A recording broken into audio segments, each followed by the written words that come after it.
baseado em histórias reais. Primeiro relato. Esse relato foi contado por Crider. Isso aconteceu em 2005. Eu tinha 18 anos e morava em Uvalde, no Texas, em um bairro pobre, daqueles que você encontra espalhado por toda parte no Texas, quando não está bem perto de uma cidade próxima. A cidade mais próxima de mim era San Antônio. Eu estava frequentando uma faculdade comunitária local, porque era tudo que meus pais podiam pagar. Um dos meus melhores amigos do ensino médio, o Andrew, se mudou para San Antônio para estudar na San Antonio College. Ele estava morando em um pequeno apartamento nos arredores da cidade, com um colega de quarto.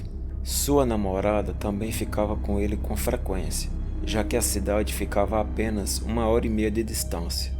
Eu o visitava o tempo todo, e um dia ele me convidou para passar um fim de semana com ele. Então peguei a minha picape Toyota de 1995. Já era um carro bem velho e o marcador de combustível não funcionava. Eu sempre tinha que acompanhar quando foi a última vez que eu abasteci e marcar a quilometragem de cabeça. Peguei a Rota 90, que era um caminho direto de Uvalde para San Antônio. Eu estava na estrada por volta das 15 horas de uma sexta-feira e não havia tráfego algum. Quando cheguei na casa de Andrew, ele me falou que sua namorada só chegaria no outro dia. Então íamos sair por aí naquela noite. Então bebemos algumas cervejas em seu apartamento, eu, Andrew e seu colega de quarto. Depois nós três fomos a um barzinho, que não se importava muito com a identidade. E essa foi basicamente a nossa noite. Voltamos para o apartamento e depois de tomar um banho, dormi no sofá.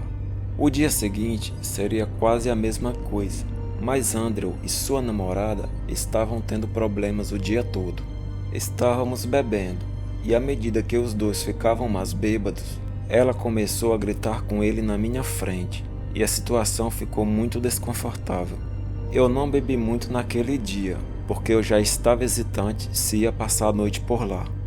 Eventualmente, decidi que voltaria para casa. Me despedi de todos e comecei minha jornada de volta para casa.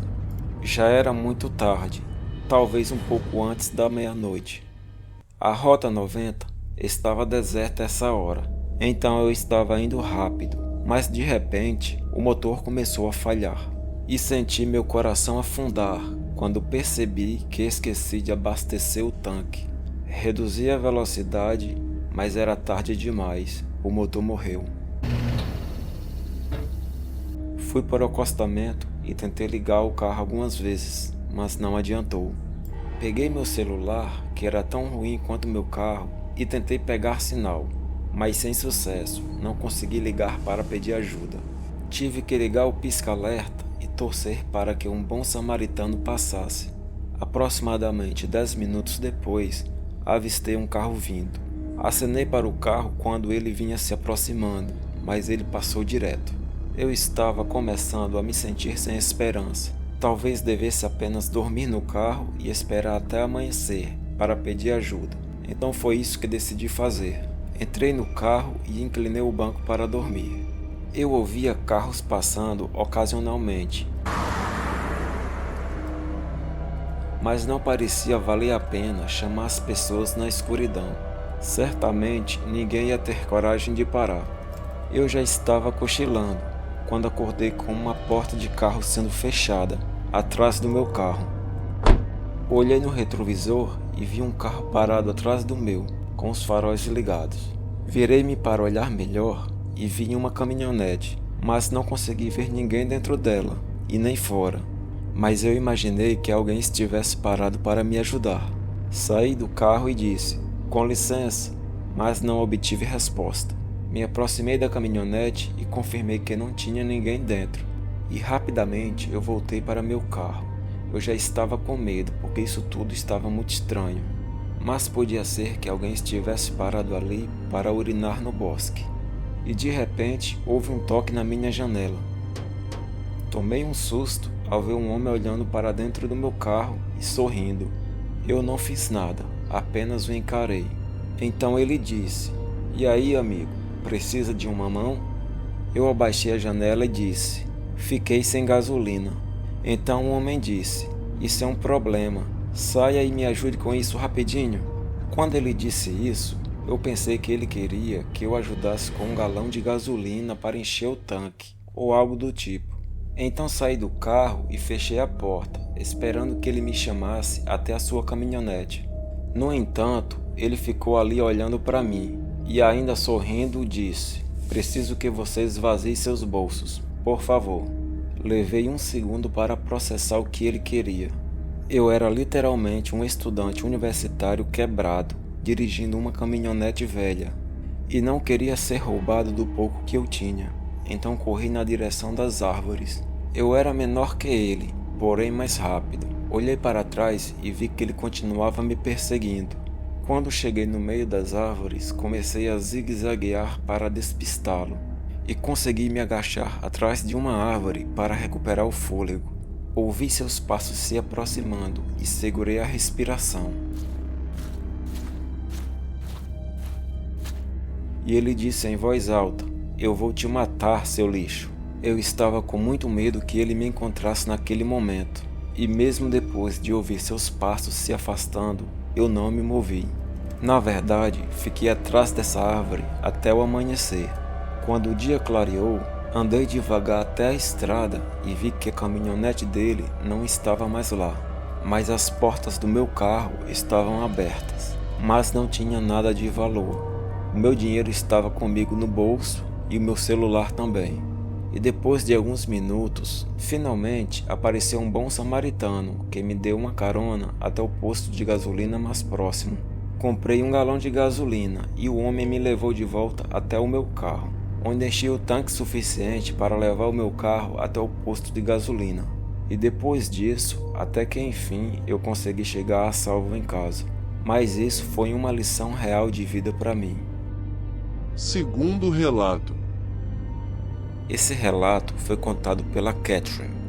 Quando eu tinha 18 anos, eu odiava o trânsito.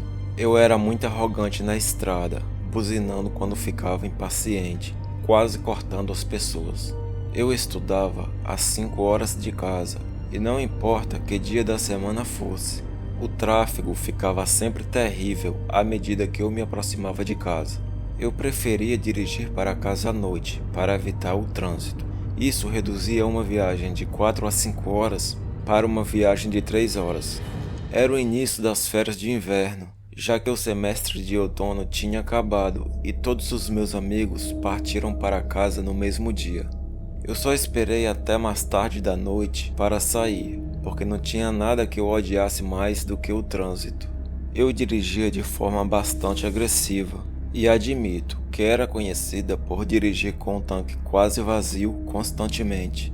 As pessoas comentavam isso sempre que estavam comigo no carro, e eu assegurava a elas que o carro ainda tinha 30 milhas de combustível, mesmo depois de o ponteiro atingir o E.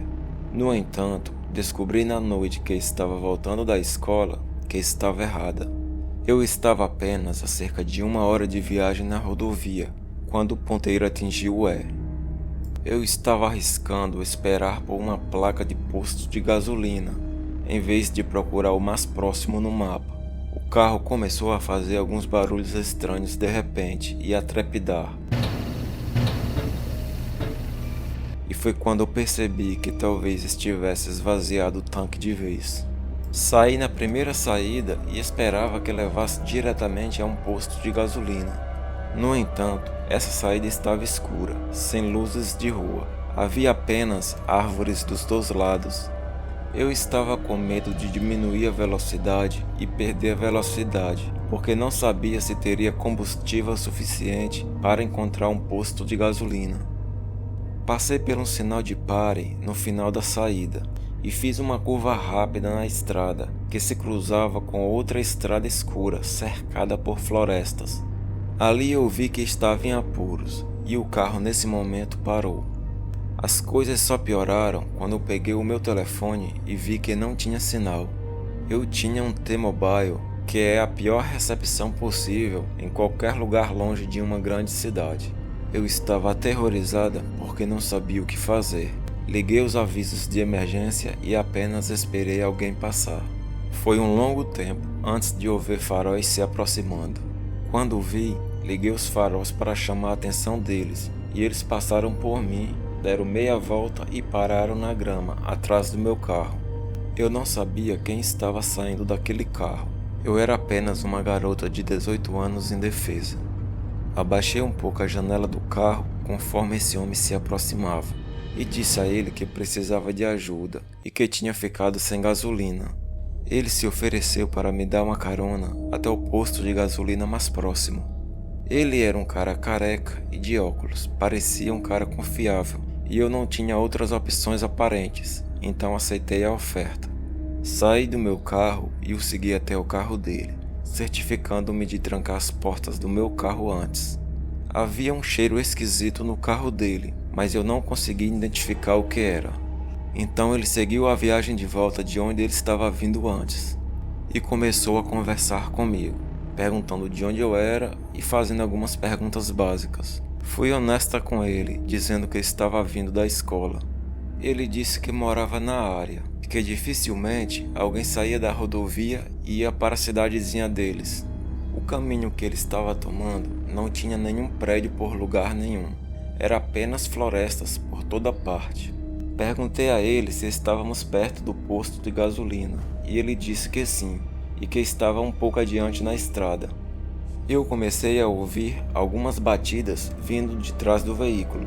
A princípio, parecia vir do porta-malas. E o homem não parava de falar, conversava comigo incessantemente. Finalmente, chegamos em uma área que parecia uma cidade, com algumas luzes e edifícios. Havia também um restaurante e algumas casas pequenas. Havia também um sinal vermelho no primeiro cruzamento, desde que entrei no carro. Paramos e pela primeira vez houve silêncio. Então ouvi o som inconfundível de alguém gritando no porta-malas, seguido de batidas e pancadas. Olhei para o homem, que também olhou para mim. Em um instante, desabotoei o cinto de segurança, abri a porta e saí correndo. Ele tentou me segurar e puxar de volta para o carro, mas não conseguiu. Então ele pisou fundo no acelerador e disparou pela rua.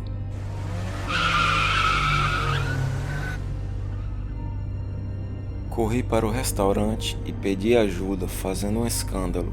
Usei o telefone deles para ligar para a polícia e esperei lá. Toda a situação se tornou um grande acontecimento, com vários policiais indo ao restaurante fazer um relatório devido à gravidade da situação que relatei. Ou seja, que também ouvi alguém no porta-malas do carro. Eles tiveram que obter todos os detalhes possíveis sobre o carro do homem, a sua aparência e onde ele me pegou. A polícia me ajudou com o abastecimento do carro para que eu pudesse chegar em casa. Não obtive mais informações sobre o caso depois disso. E acho que naquele dia, aquele homem poderia estar me levando para a sua casa ou para outro lugar. E tive a sorte de ter uma chance de escapar naquele sinal vermelho. E espero que aquela pessoa no porta-malas esteja viva. Terceiro relato.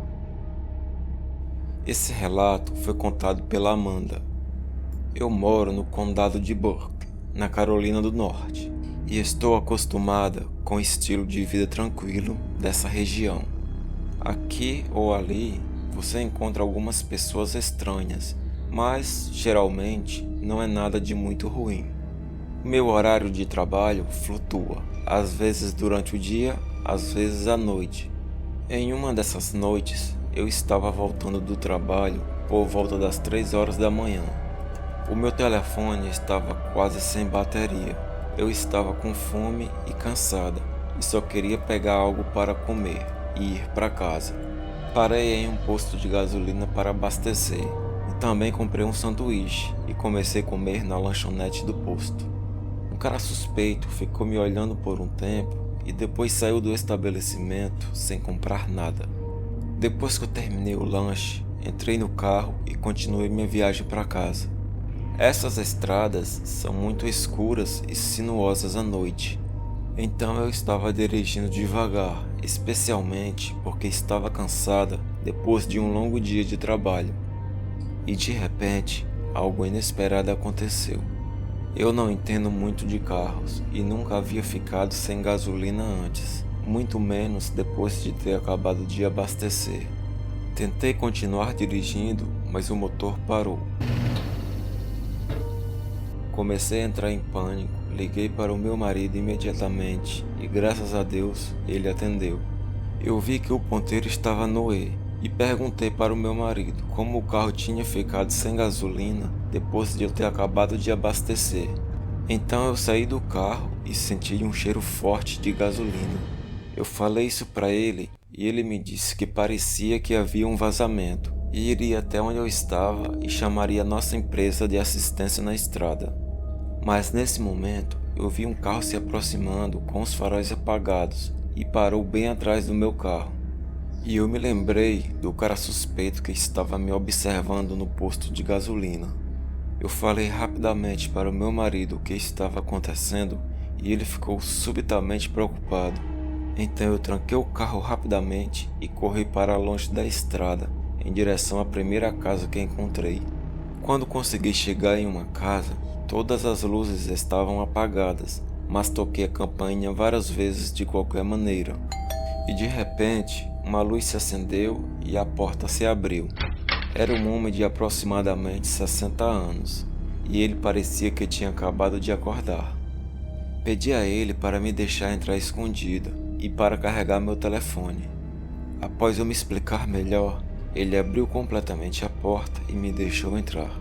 Pedi um carregador de iPhone e ele me disse que iria procurar um. Ele me pediu para sentar-se na sala de estar e 1 minuto depois ele me chamou da cozinha perguntando se eu queria água e eu disse que sim, por favor. Ele não sabia, mas eu vi o seu reflexo em um espelho na sala de estar que dava visão para a cozinha. Eu o vi encher o copo de água e tenho certeza que eu vi colocar mais alguma coisa dentro do copo. Então ele voltou para a sala de estar com o copo de água e me entregou. Eu agradeci, então ele apenas sentou-se e ficou me olhando e pediu para explicar a situação novamente. E eu respondi que só precisava mesmo de um carregador para que pudesse entrar em contato com meu marido. Ele disse tudo bem e subiu as escadas. Verifiquei meu telefone que estava apenas com 1% de bateria e usei a bateria restante para enviar minha localização atual para meu marido, apenas como precaução. Em seguida, eu cheirei o copo de água e, embora não cheirasse a nada, eu sabia que ele havia colocado algo dentro. Nesse momento, tive que tomar a decisão de sair ou não. Por um lado, eu precisava carregar meu telefone desesperadamente. Por outro, eu tinha 99% de certeza de que ele havia mexido na água. Mas logo em seguida, ouvi ele descendo as escadas e ele falou que não tinha achado um carregador de iPhone antigo que ele tinha. Quando ele disse isso, fui direto para a porta. Eu não sou idiota. Uma vez do lado de fora, corri de volta pelo caminho até a estrada. Tive uma sensação de enjoo. Não consegui acreditar que 2 situações potencialmente perigosas envolvendo 2 homens diferentes havia acontecido em uma única noite. Me escondi atrás de uma árvore perto da estrada. Peguei meu telefone e enviei minha localização atual novamente. Depois disso, a bateria morreu. Esperei uns minutos até que vinha um carro vindo, e quando se aproximou, vi que era o caminhão do meu marido. Saí acenando para ele, ele parou o caminhão, eu entrei e desabei em lágrimas, contando a ele pelo que eu tinha acabado de passar. Fomos até o meu carro e não havia mais carro algum atrás do meu. No entanto, a janela traseira do meu carro estava quebrada e parecia que alguém havia entrado no banco de trás. Mas nada de alto valor foi deixado no meu carro para ser roubado. Então esperamos um bom tempo até o guincho chegar. Meu carro foi rebocado para a concessionária, onde eles examinaram no dia seguinte. Meu marido estava certo, meu carro foi vandalizado e a linha de combustível foi cortada completamente. Graças a Deus, eu estava de folga nos próximos dias, porque eu precisava de algum tempo para me recuperar mentalmente dessa noite. Porque a ideia de ser vítima 2 vezes em uma noite só, de 2 homens suspeitos, não saía da minha cabeça.